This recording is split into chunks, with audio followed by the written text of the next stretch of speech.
నిన్నటి దక్షిణ ఒడిశా నుంచి తెలంగాణ, ఆంధ్రప్రదేశ్, తమిళనాడు మీదుగా మన్నార్ గల్ఫ్ వరకు ఏర్పడిన ద్రోణి గాలులు అంతరాయం కొనసాగుతూ ప్రస్తుతం సగటు సముద్ర మట్టానికి 1.5 కిలోమీటర్ల ఎత్తు వరకు విస్తరించి ఉన్నాయి.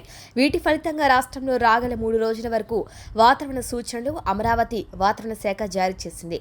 ఉత్తర కోస్తా ఆంధ్రప్రదేశ్, యానాంలలో ఇవాళ తేలికపాటి నుంచి మోస్తారు వర్షాలు లేదా ఉరుములతో కూడిన జల్లులు 1 లేదా 2 చోట్ల కురిసే అవకాశం ఉందని వెల్లడించారు. ఇక ఉరుములతో కూడిన మెరుపులు, ఈదురుగాలులు గంటకు 50 నుంచి 60 కిలోమీటర్ల వేగంతో వీచే అవకాశం ఉందని హెచ్చరించింది.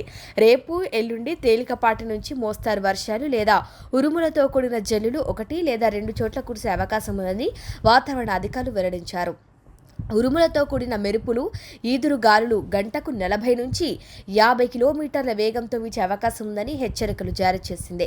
ఇక దక్షిణ కోస్తా ఆంధ్రప్రదేశ్లో ఈరోజు తేలికపాటి నుంచి మోస్తారు వర్షాలు లేదా ఉరుములతో కూడిన జల్లులు 1 లేదా 2 చోట్ల కురిసే అవకాశం ఉందని తెలిపింది. ఉరుములతో కూడిన మెరుపులు 1 లేదా 2 చోట్ల సంభవించే అవకాశం ఉందని ఉరుములతో కూడిన మెరుపులు 1 లేదా 2 చోట్ల సంభవించే అవకాశం ఉందని స్పష్టం చేసింది. వేడి, తేమ, అసౌకర్యమైన వాతావరణ పరిస్థితులు ఏర్పడే అవకాశం ఉంది.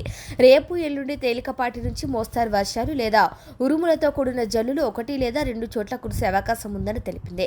అటు రాయలసీమలో కూడా రాబోయే 3 రోజుల పాటు వానలు పడతాయని తెలిపింది. తెలంగాణలో రాగల 3 రోజుల పాటు వానలు పడతాయని వాతావరణ శాఖ తెలిపింది.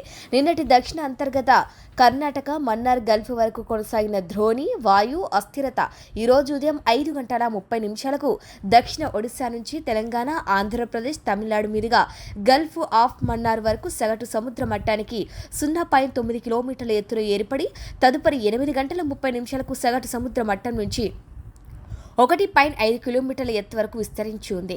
దీని ప్రభావంతో రాష్ట్రంలో ఈరోజు, రేపు, ఎల్లుండి రాష్ట్రంలోని కొన్ని జిల్లాల్లో తేలికపాటి నుంచి మోస్తారు వర్షాలు అక్కడక్కడ కురిసే అవకాశం ఉంది. రాష్ట్రంలో రానున్న 3 రోజుల్లో గరిష్ట ఉష్ణోగ్రతలు ఇంచుమించు ఇదే స్థాయిలో కొనసాగే అవకాశం ఉంది.